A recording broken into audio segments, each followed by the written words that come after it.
Okay, folks, we've got an album review in the form of Disturbed.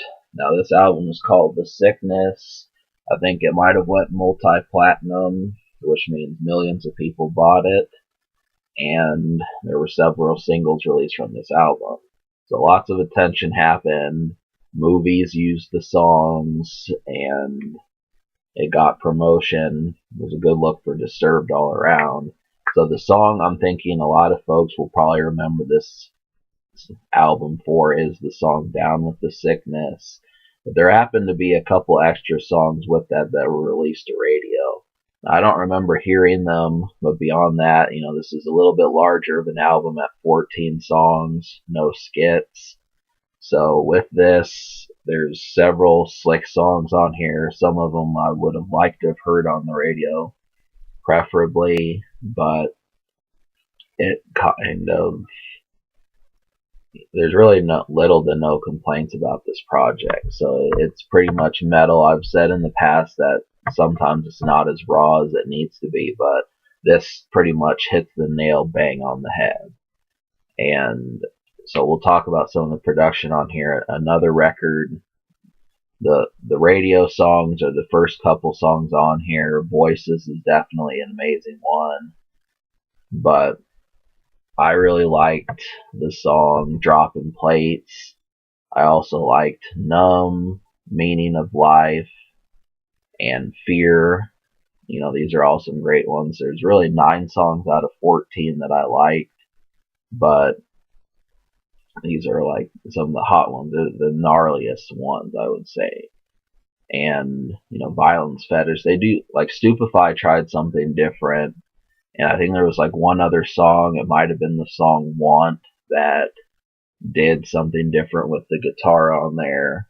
Kind of had a different scream to it, but you'll notice I didn't like it the second time, but I did like it on Stupefy. So the songs that you may not have heard but need to. There's 9 songs that I liked. The 5 songs I didn't like were The Game, um, Want, Conflict, Shout 2000, and A Welcome Burden.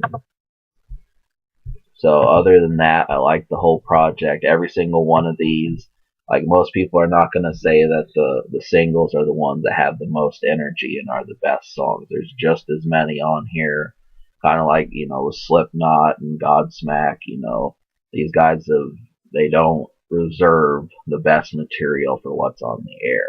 That's definitely something to look into. I definitely recommend checking out Dropping Plates, Numb, Meaning of Life, some of these ones. I'd probably say Fear also, but with the 5 songs I didn't like, it does kind of feel like you're having to maybe um, trying to waltz through it. It's not the right word, but kind of tiptoe through the songs you like. But just maybe 1 or 2 more songs would have made this a perfect project, just about. So the score I'm going to give this album an 8.5. If it would have been 10 out of 14, it would have gotten a 9 or a 9.5, but it's going to get an 8.5. And the Future, Disturbed came back last year. I guess they went on hiatus for a little bit, but they're back, and we'll probably hear more records from them. But they really only have like 6 records out, so that's something. Now, as far as how well this album plays around others, I'm going to give it a 9, just because there had so many. Most albums that get 4 singles, this is seen as a success, especially when they all get airplay. The rock radio stations speak for themselves, but the thing is, one of the singles I didn't like, but, the other 3 just fine. Didn't matter. And then there's more to it. So I think this is basically like Godsmack Faceless, except it released a couple years earlier. And there's plenty to get excited about on the project. So I'm going to give it a 9 for social, and that just means if I haven't said it, that's how well it plays around you in a group of people. So can it be top? The answer is yes, but barely. Alright, subscribe for more fun. I give this album an 8.5 and a 9 social.